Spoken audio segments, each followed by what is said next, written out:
Morning friends, welcome to the prelims booster session. आज का पहला टॉपिक है NITI Aayog report on school education. Topic governance के लिए इंपॉर्टेंट है। नीति आयोग ने एक कॉम्प्रिहेंसिव रिपोर्ट रिलीज़ की है इंडिया के स्कूल एजुकेशन चैलेंजेस को हाईलाइट करते हुए, जिसमें देखा गया है कि शार्प ड्रॉप आउट रेट्स हैं क्लास 10 के बाद, वीक लर्निंग आउटकम्स हैं, टीचर शॉर्टेजेस हैं, फ्रेगमेंटेड स्कूल स्ट्रक्चर्स हैं। तो इंडिया का school education system one of the largest है वर्ल्ड में। 14.71 लाख स्कूल्स जो हैं वो ऑलमोस्ट 24.69 करोड़ स्टूडेंट्स को सर्व कर रहे हैं। कंट्री जो है already near universal enrolment primary level पर अचीव कर चुकी है, और सिस्टम लेकिन फिर भी जो है कुछ डीप स्ट्रक्चरल प्रॉब्लम्स फेस कर रहा है, जो कि क्वालिटी, रिटेंशन और लर्निंग आउटकम्स को अफेक्ट करते हैं। तो इंडिया का जो स्कूल सिस्टम है वो एक शार्प पिरामिड दिखाता है, एक कॉन्टिन्यूस स्ट्रक्चर नहीं है। मतलब कि कंट्री में 7.3 लाख प्राइमरी स्कूल्स हैं, लेकिन जो है हायर सेकेंडरी स्कूल्स 1.64 लाख हैं, और उनमें से सिर्फ 5% स्कूल जो है वो कॉन्टिन्यूस एजुकेशन दे रहे हैं ग्रेड 1 से ग्रेड 12 तक। तो ये फ्रेगमेंटेशन जो है वो स्टूडेंट्स को फोर्स करती है कि उन्हें कई बार स्कूल बदलने पड़ते हैं। तो प्राइमरी लेवल जो ड्रॉप आउट है वो सिर्फ 0.3% है, लेकिन जो है अपर प्राइमरी लेवल पर ये 3.5% बढ़ जाता है, और सेकेंडरी स्टेज पर ये 11.5% बढ़ जाता है, क्योंकि स्कूल बार बार चेंज करने पड़ते हैं। तो रिपोर्ट ये भी कहती है कि 4 आउट ऑफ एवरी 10 चिल्ड्रन जो स्कूल सिस्टम में आते हैं वो ड्रॉप आउट कर देते हैं before completing higher secondary education. States जैसे कि बिहार, मेघालय, नागालैंड, असम में यहाँ पे सबसे ज़्यादा कम ग्रॉस एनरोलमेंट रेशियो है। Financial constraints, early work force entry, social pressures, ये सब जो है वो फैक्टर्स हैं जो कि क्लास 10 से आगे नहीं बढ़ने देते हैं बच्चों को। राइट टू एजुकेशन भी जो है वो फ्री एजुकेशन सिर्फ एज 14 तक ही देता है, ठीक है। तो फैमिलीज़ को उसके बाद कॉस्ट बेयर करनी पड़ती है, तो वो आगे पढ़ाना नहीं चाहते हैं। तो अगर हम लर्निंग आउटकम्स देखें तो रीडिंग प्रोफिशिएंसी जो है अमंग ग्रेड 8 स्टूडेंट्स जो है वो डिक्लाइन हुई है। मैथमेटिक्स में भी अगर हम देखें 45% के आसपास स्टूडेंट्स ही जो है ग्रेड 8 के वो एक बेसिक डिवीजन प्रॉब्लम सॉल्व कर सकते हैं, और प्राइवेट स्कूल्स के भी यही हाल है, वहाँ पर भी वीक आउटकम्स हैं। 35% जो क्लास 5 स्टूडेंट्स हैं लो फी प्राइवेट स्कूल्स के, वो एक क्लास 2 की टेक्स्ट बुक नहीं पढ़ सकते। 60% जो है वो एक बेसिक डिवीजन प्रॉब्लम नहीं सॉल्व कर सकते। इंडिया में लगभग 1.01 करोड़ टीचर्स हैं, लेकिन सिग्निफिकेंट शॉर्टफॉल्स फिर भी हैं रूरल और अंडर सर्व्ड एरियाज़ में। खासकर बिहार में ही अगर हम देखें तो लगभग 2.08 लाख वैकेंसीज़ हैं एलिमेंट्री लेवल पर। टीचर्स के लिए भी कहा गया है कि जो बहुत सी टीचर्स हैं वो 60 से 70% ही जो है स्कोर कर पा रही हैं जिन ग्रेड्स में, उन सब्जेक्ट्स में जो वो पढ़ाती हैं। और इंफ्रास्ट्रक्चर गैप्स भी हैं। 1.19 लाख स्कूल्स जो है उनके पास उनके पास एक्सेस टू फंक्शनल इलेक्ट्रिसिटी नहीं है। 99% स्कूल्स के पास ड्रिंकिंग वाटर फैसिलिटीज़ तो आ गई हैं, लेकिन 14,000 स्कूल जो हैं वो अभी भी फंक्शनल वाटर सोर्सेज उनके पास नहीं है। लगभग 1/3 से भी ज़्यादा स्कूल जो है उनके पास 50 स्टूडेंट से भी कम है, और लगभग 7,900 ऑलमोस्ट 8,000 स्कूल जो है उन पर 0 स्टूडेंट एनरोलमेंट रही है। गवर्नमेंट स्कूल एनरोलमेंट जो है वो कम हुई है, और प्राइवेट स्कूल्स की एनरोलमेंट बढ़ रही है सेकेंडरी इंस्टीट्यूशंस में, ठीक है।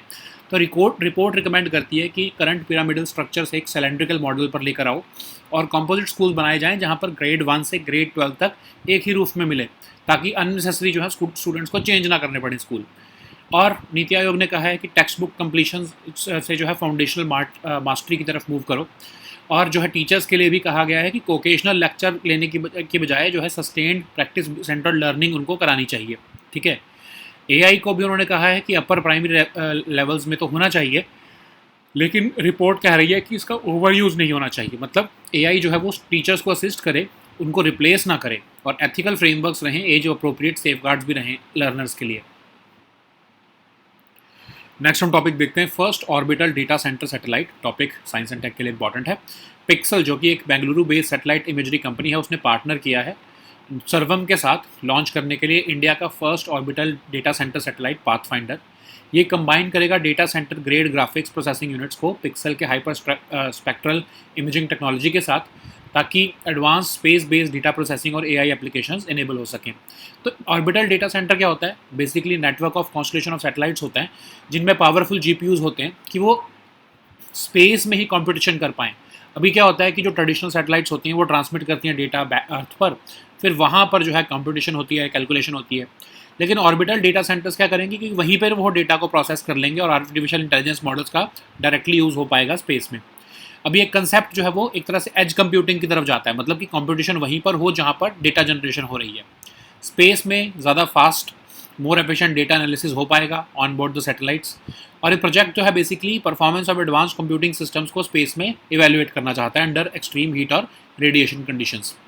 अब ग्लोबल फर्म्स क्यों इंटरेस्ट हैं ऑर्बिटल डेटा सेंटर्स में? क्योंकि डिमांड ग्रो हो रही है एआई की, उसकी वजह से जो है टेरेस्ट्रियल डेटा सेंटर्स पर प्रेशर आ रहा है, और कुछ कंस्ट्रेंट्स हैं related to energy, land, water availability, regulatory requirements. और स्पेस में सैटेलाइट्स जो है वो नियर कॉन्टिन्यूस सोलर एनर्जी वो एक्सेस कर पाती है, तो वहाँ पर अबंडेंट अनइंटरप्टेड पावर सोर्स है। अर्थ ऑब्जर्वेशन सैटेलाइट्स को बहुत ज़्यादा जो है वॉल्यूम ऑफ डेटा भेजना पड़ता है यहाँ पर अदरवाइज अर्थ पर। तो अगर इन्फॉर्मेशन डायरेक्टली ऑर्बिट में ही हो जाएगी तो सिर्फ फाइनल रिजल्ट्स यहाँ पर भेजने पड़ेंगे, तो डाटा ट्रांसफ़र की कॉस्ट भी कम होगी और कम्युनिकेशन बॉटलनेक्स भी नहीं रहेंगे। इवन इलॉन मस्क ने भी सजेस्ट किया कि एडवांस सैटेलाइट्स जो और रीयूजेबल रॉकेट्स जो हैं वो large scale orbital computing infrastructure coming years में सपोर्ट कर पाएंगे। चैलेंजेस क्या हैं? चैलेंजेस ये हैं कि स्पेस एक्सट्रीमली कोल्ड है, वैक्यूम जो है उसकी वजह से कन्वेक्शन नहीं हो पाता है, तो नेचुरल प्रोसेस जो है जिसकी वजह से जो है हीट जो है अर्थ पे कैरी होती है, जिसको हम कन्वेक्शन कहते हैं, वो वहाँ पर पॉसिबल नहीं है। तो मतलब क्या होगा कि पावरफुल जीपीयू चिप्स जो हैं वो ऑर्बिटल डेटा सेंटर्स में ओवर हीट होने लगेंगी, क्योंकि कन्वेक्शन ही नहीं हो रही है उस हीट की। इस हीट को मैनेज करने के लिए सैटेलाइट्स को स्पेशलाइज्ड कूलिंग सिस्टम्स लगाने पड़ेंगे, ठीक है, रेडिएटिव कूलिंग सिस्टम्स जिसमें कि अमोनिया फील्ड लूप्स होंगे। कॉस्मिक रेडिएशन जो है वो एक और मेजर चैलेंज है। हाई एनर्जी पार्टिकल्स जो है वो बिट फ्लिप्स कर सकते हैं, मतलब कंप्यूटर डेटा जो है वो अनएक्सपेक्टेडली चेंज हो सकता है। रेडिएशन हार्डन चिप्स जो है यूज़ की जाएंगी स्पेसक्राफ्ट में, लेकिन वो कम एडवांस्ड होती हैं एज़ कम्पेयर टू जो कमर्शियल चिप्स जो जीपीयूज़ में अर्थ पे यूज़ की जाती हैं। Orbital systems high solar energy पर रिलाई करेंगे ऑफकोर्स, लेकिन उनको सफिशेंट पावर स्टोर भी करनी पड़ेगी, क्योंकि कुछ ऐसा भी टाइम आता है जब अर्थ की शैडो जो है वो सनलाइट के बीच में आ जाती है, तो इन जो है सैटेलाइट्स को सनलाइट नहीं मिलती है। और अगर कुछ खराबी हुई तो रिपेयर और मेंटेनेंस जो है वो बहुत ही डिफ़िकल्ट होगी स्पेस में करनी, ठीक है। तो इस केस में क्या होगा कि पिक्सल जो है वो डिज़ाइन करेगा, बिल्ड करेगा, लॉन्च करेगा, ऑपरेट करेगा पाथफाइंडर मिशन को, और सर्वम जो है वो एआई का इंफ्रास्ट्रक्चर और लैंग्वेज मॉडल्स देगा। सैटेलाइट जो है वो ऑनबोर्ड जीपीयूज़ को रन करेगी ताकि एआई मॉडल्स जो है वो ट्रेनिंग और इन्फ्रेंस दोनों कर सकें। पिक्सल का हाइपर स्पेक्ट्रल इमेजिंग कैमरा भी इसमें यूज़ किया जाएगा सैटेलाइट में, ठीक है। तो अगर हम अभी देखें तो ऑपरेट करना डेटा प्रोसेसिंग इंफ्रास्ट्रक्चर स्पेस में बहुत एक्सपेंसिव है, लेकिन कहा जा रहा है कि आने वाले टाइम में ये इसकी कॉस्ट जो है वो डिक्लाइन होएगी। नेक्स्ट हम टॉपिक देखते हैं, governor's role in hung assembly explain. This topic is important for polity section. तो अगर हम देखें तो टीवी के जो है वो एमर्ज हुआ है सिंगल लार्जेस्ट पार्टी 2026 के तमिलनाडु असेंबली इलेक्शंस में, लेकिन गवर्नर जो हैं उन्होंने बहुत ही डिले कर दिया है इनवाइट करने में, और रिसेंटली कल ही बल्कि उनकी जो है गवर्नमेंट बनाई है। तो गवर्नर जो है वो विजय को बार बार डिमॉन्स्ट्रेट करने को कह रहे थे मेजॉरिटी सपोर्ट। तो कॉन्स्टिट्यूशन में हंग असेंबली के केस में कैसे चीफ मिनिस्टर सेलेक्ट करना है, ये कुछ प्रोसीजर उसके लिए फिक्स नहीं है। गवर्नर की प्राइमरी रिस्पॉन्सिबिलिटी होती है कि वो एक स्टेबल और रिस्पॉन्सिबल गवर्नमेंट बनाए। गवर्नर जो है वो उसको सभी रीजनेबल पॉसिबिलिटीज़ जो हैं गवर्नमेंट फॉर्मेशन के लिए एक्सप्लोर करनी होती हैं। कई बार जो है उनको अलाउ किया जाता है कि वो मेजॉरिटी सपोर्ट जो है वो इस्टेब्लिश करें, और गवर्नर जो है फिर वो इनडेफिनेटली डिले इसके लिए डिले नहीं कर सकते। तो गवर्नर जो है वो कई केसेस में डिसोल्यूशन ऑफ असेंबली भी कर सकते हैं अगर कोई भी पार्टी गवर्नमेंट फॉर्म नहीं करती है। तो ऑर्डर ऑफ प्रीफरेंस क्या होती है गवर्नर के लिए? सरकारिया कमीशन ने रिकमेंड किया है कि गवर्नर को पहले तो एक प्री पोल अलायंस को बुलाना चाहिए जिसके पास क्लियर मेजॉरिटी आई है। अगर ऐसा कोई अलायंस नहीं है जिसके पास मेजॉरिटी है तो गवर्नर को सिंगल लार्जेस्ट पार्टी को बुलाना चाहिए। कॉन्स्टिट्यूशन जो है उनके पास कोई ऐसा नहीं है ऑप्शन कि रूलिंग पार्टी जो है वो इंडिपेंडेंटली अगर होल्ड करे एक मेजॉरिटी। तो इसका मतलब क्या है कि मतलब गवर्नमेंट जो है उसको कॉन्फिडेंस ऑफ लेजिस्लेटिव असेंबली होना चाहिए। नेक्स्ट ऑप्शन क्या होता है कि पोस्ट इलेक्शन अलायंस को बुलाओ, जो कि रिजल्ट्स के बाद डिक्लेयर हुआ है। तो गवर्नर जो है इन्होंने इंसिस्ट किया यहाँ पर कि फिजिकल लेटर्स ऑफ सपोर्ट दिखाओ कि जो है आपके पास गवर्नमेंट फॉर्मेशन के लिए नंबर्स हैं, जिसकी वजह से जो गवर्नमेंट फॉर्मेशन है वो डिले हुई। एसआर बोमाई केस में भी इनिशियली सजेस्ट किया कि फ्लोर टेस्ट जो है वो मेन होने चाहिए टेस्ट करने के लिए। इनकम्बेंट गवर्नमेंट क्या कहीं मेजॉरिटी सपोर्ट तो नहीं लूज़ कर गई है, लेकिन सुप्रीम कोर्ट ने बाद में जजमेंट देके कहा कि फ्लोर टेस्ट जो है वो मोस्ट ऑब्जेक्टिव और ट्रांसपेरेंट मेथड है डिटरमिन करने का लेजिस्लेटिव कॉन्फिडेंस, ठीक है। तो अब जो है supreme court India increasingly floor test को ही ट्रीट करता है डिटरमिन करने के लिए मेजॉरिटी सपोर्ट को, ठीक है। नेक्स्ट हम टॉपिक देखते हैं, tactical advanced range augmentation weapon. Topic security के लिए इंपॉर्टेंट है।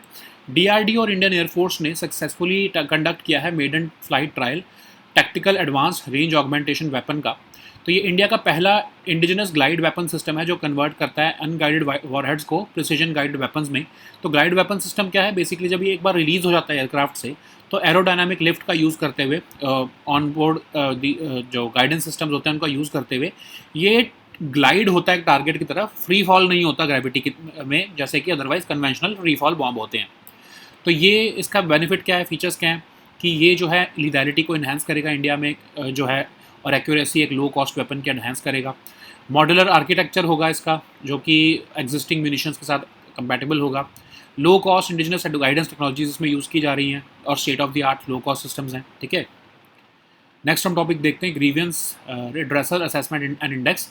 टॉपिक आपके गवर्नेंस के लिए इंपॉर्टेंट है। तो as per department of administrative reforms and public grievance, तो department of financial services insurance division ने टॉप किया है ग्रीवेंस रिड्रेसल असेसमेंट और and index ranking group A category में। तो इसको ये इवेल्युएट करता है ministries on departments on effectiveness and timelines of grievance resolution, खासकर सीपी ग्राम्स पर। सीपी ग्राम्स क्या है, ऑनलाइन प्लेटफॉर्म है जो अवेलेबल है सिटीजन्स को अपनी ग्रीवेंसेस पब्लिक अथॉरिटीज़ में लॉन्च करने के लिए किसी भी subject related to service delivery से रिलेटेड। तो ये सिंगल पोर्टल है जो जिसमें सभी ministries, departments, government of India और स्टेट्स के कनेक्टेड हैं। नेक्स्ट हम टॉपिक देखते हैं नेशनल पंचायत अवार्ड्स। ये टॉपिक आपके गवर्नेंस के लिए ही इंपॉर्टेंट है। रिसेंटली विनर्स जो हैं नेशनल पंचायत अवार्ड्स के, उनको अनाउंस किया गया है मिनिस्ट्री ऑफ पंचायती राज द्वारा। तो इसको अवार्ड किया गया है by ministry of Panchayati Raj annually to recognise करने के लिए और इंसेंटिवाइज करने के लिए बेस्ट परफॉर्मिंग पंचायत्स। ये अवार्ड जो है वो रिवैम्प्ड हैं और लॉन्च किए गए हैं ड्यूरिंग ईयर 2022।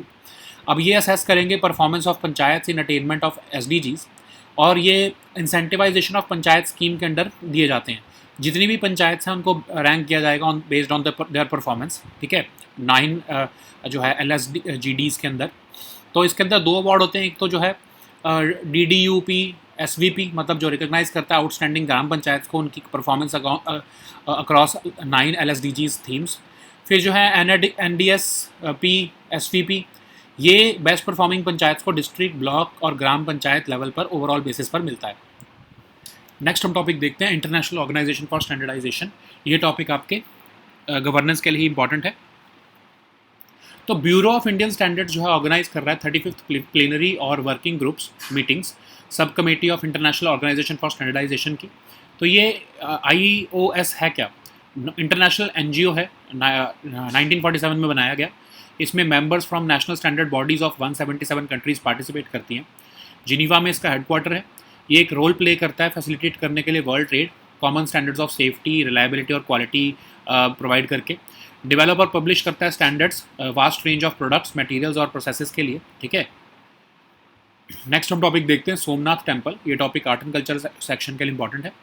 तो प्राइम मिनिस्टर ऑफ इंडिया जो है वो आइकॉनिक सोमनाथ टेम्पल में विजिट करने वाले हैं गुजरात में 75th एनिवर्सरी को मार्क करने के लिए, जो प्रेसिडेंट राजेंद्र प्रसाद ने 1951 में टेम्पल को इनॉग्रेट किया था।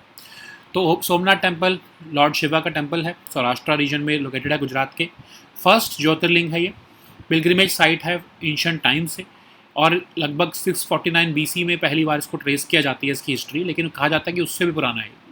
मोस्ट नोटेबल इसमें जो है कई बार इन्वेजन हुई है। मोस्ट नोटेबल थी जो महमूद गजनी की थी 11th सेंचुरी में। जो ये प्रेजेंट टेम्पल है इसको रिकन्स्ट्रक्ट किया गया है Chalukya style of Hindu temple architecture में, और कंप्लीट हुआ है मई 1951 में।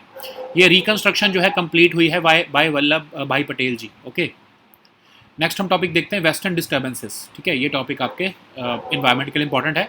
तो नॉर्थ वेस्ट इंडिया जो है इन्जॉय कर रहा है ब्रीफ रिस्पाइट फ्रॉम रेन और थंडरस्टॉर्म्स, क्योंकि जो लेटेस्ट वेस्टर्न डिस्टर्बेंस है वो वीक हो गई और ईस्टवर्ड मूव हो गई।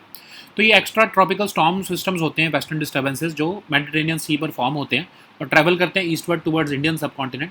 ये मॉइस्चर लेडन एयर और लेकर आते हैं जो कि इंटरेक्ट करती हैं सब ट्रॉपिकल जेट स्ट्रीम्स के साथ। वेस्टर्न डिस्टर्बेंसेस प्राइमरली अफेक्ट करती हैं इंडिया को ड्यूरिंग द विंटर मंथ्स, और ये क्रूशियल रेनफॉल और स्नोफॉल लेकर आती हैं जो कि रबी क्रॉप सीजन के लिए इंपॉर्टेंट है। तो इसको नाम वेस्टर्न डिस्टर्बेंसेस क्यों है, क्योंकि इनका ओरिजिन भी वेस्ट में होता है और इनका मूवमेंट पैटर्न भी ऐसा होता है। Western regions of the earth से आते हैं, खासकर मेडिटेरेनियन रीजन से। डिस्टर्बेंस इसलिए कहते हैं क्योंकि इसका डिस्ट्रप्टिव नेचर होता है इनका। ठीक है, जब ये इंडियन सब कॉन्टिनेंट में आते हैं। So now let us see all these topics in English. So that first topic is Niti Aayog's report on school education. This topic is important for our governance section.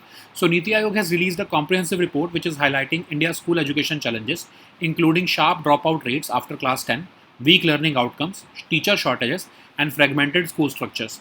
So India's school education system is one of the largest in the world, which is comprising of 14.71 lakh schools serving 24.69 crore students. While the country has achieved near universal enrollment at the primary level, the system continues to face deep structural problems. So, India's school system resembles a sharp pyramid structure rather than a continuous structure, as per the findings of this report, where the country has about 7.3 lakh primary schools, but the number drops significantly to 1.64 lakh higher secondary schools. Just 5% of the schools offer continuous education from grade 1 to 12, which basically forces students to change the schools multiple times, and this leads to higher attrition rates. So, there are sharp dropout rates after elementary education. Especially primary level dropout has fallen to just 0.3%, but it rises to 3.5% at upper primary level and jumps at 11.5% at the secondary stage. 4 out of every 10 children who enter the system drops out before completing their higher education. And this happens due to financial constraints, early workforce entry, and social pressures. Okay. So, in terms of learning outcomes, reading proficiency among grade 8 students has declined. Only 45% of grade 8 students can solve a basic division problem. Even private schools are not immune to this problem. Okay, so in the low fee private schools, the students are are showing weak learning outcomes. This India also has approximately 1.01 crore teachers, but significant shortfall still persists, especially in rural and underserved areas. There is also weak teacher preparation. Many teachers score just about 60 to 70% in subject papers of the grades which they themselves teach.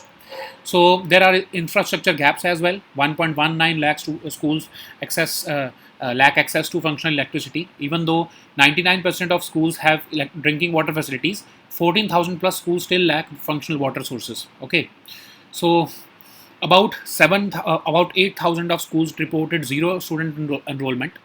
Government school enrollment has fallen, while the private schools account for about 44% of all secondary institutions. So, report is recommending shifting from the current pyramidal structure to a cylindrical model where the composite schools offer education from grades 1 to 12 under one roof.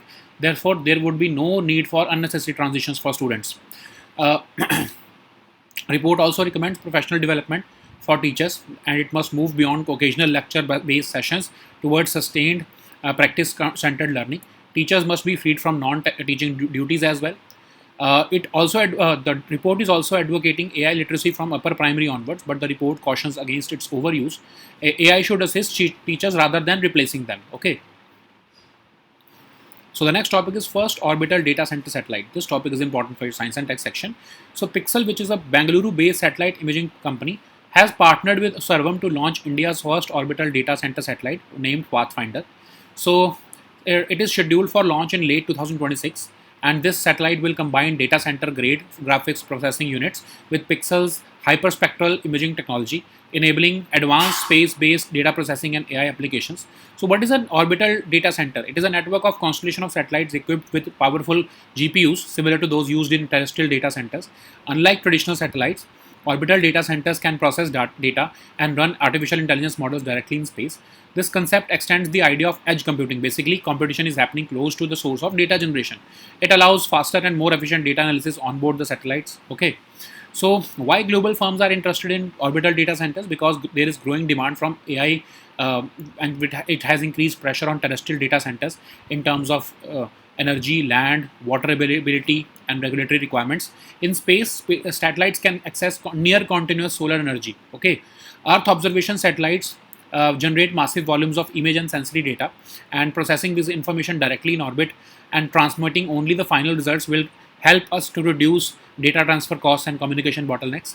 Even Elon Musk has suggested that advanced satellites could support large-scale orbital computing infrastructure in the coming years. Okay, so what are the challenges here? So space is extremely cold, but its vacuum prevents convection, which basically means the natural process through which heat is carried away on Earth.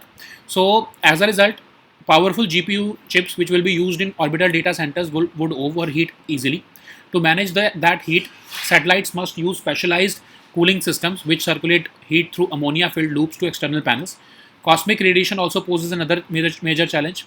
High energy particles can cause bit flips where computer data changes unexpectedly. Radiation hardened chips used in spacecraft are generally less advanced than commercial GPUs on Earth. Orbital systems rely heavily on solar energy, and they must also store sufficient power for periods when satellites pass through Earth's shadow and sunlight is unavailable. Okay, repair and maintenance in orbits will be extremely difficult without robot servicing systems. Okay, so Pixel will design, build, launch, and operate the Pathfinder mission, and Servam will provide the AI models. Pixel's hyperspectral imaging camera will also be installed on the satellite. Okay, at present, the data processing infrastructure in space may be expensive, but supporters are saying that this cost would eventually decline later. So the next topic is governor's role in a hung assembly. So this topic is important for our polity section. So TVK emerged as the single largest party in 2026 the Tamil Nadu assembly elections, but governor asked Vijay to demonstrate majority support by submitting physical letters of 118 MLAs. So we know that constitution does not prescribe a fixed procedure for selecting a chief minister in the event of a hung assembly. Governor's primary responsibility is to ensure the formation of a stable and responsible government. Governor is expected to explore all reasonable possibilities for government formation, and sometimes he may have to allow to establish majority support, but the governor cannot delay it indefinitely. Governor may recommend dissolution of assembly in case no party is able to form the government. So Sarkaria Commission recommended that governor should first invite a pre-poll alliance that has secured a clear majority. If no alliance has a majority, the governor may invite the single largest party. Constitution also does not require the ruling party to independently hold a majority. What matters is whether the government enjoys the confidence of the assembly. The next option is a post-election alliance formed after the results are declared.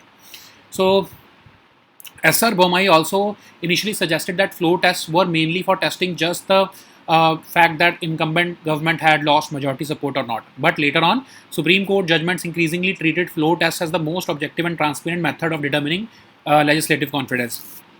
So over the years, Supreme Court of India has increasingly treated floor tests as the most reliable method for determining majority support of a government. So the next topic is tactical advanced range augmentation weapon. This topic is important for your security section. Recently, DRDO and Indian Air Force have conducted the maiden flight trial of a tactical advanced range augmentation weapon off the coast of Odisha. It is India's first indigenous glide weapon to convert unguided warheads into precision guided weapons.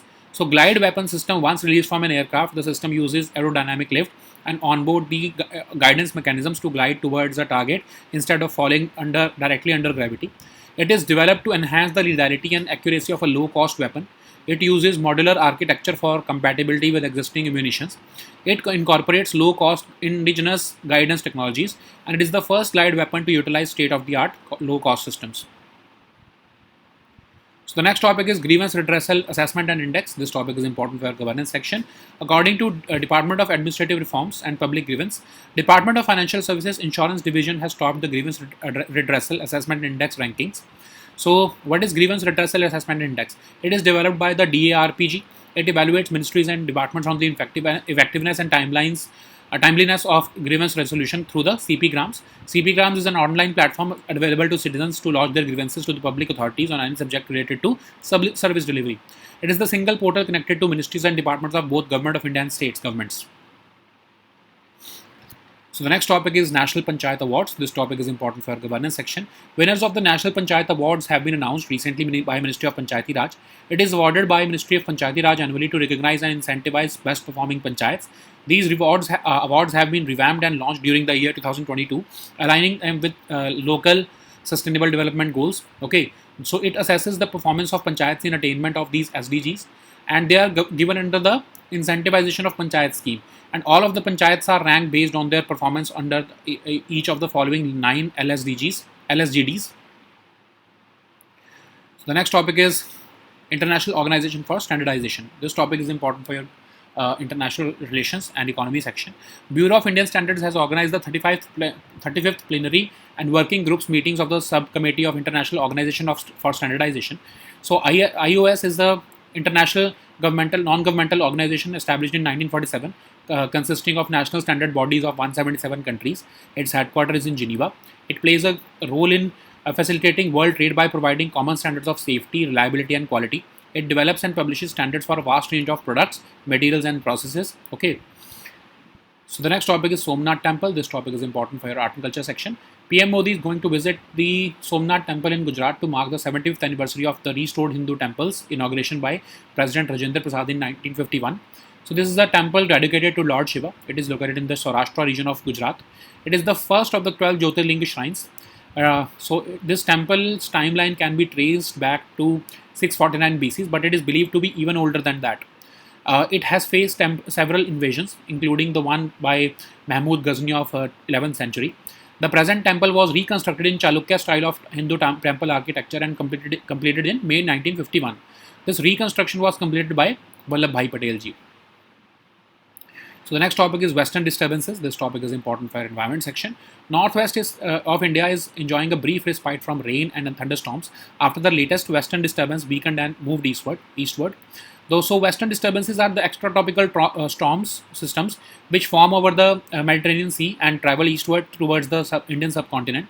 They carry moisture-laden winds and interact with the subtropical jet streams. They primarily affect India during the winter months. They bring crucial rainfall and snowfall, vital for the Rabi crop season. So why they are named Western disturbances? Because they of their origin, they originate from western regions of the earth, specifically from Mediterranean region.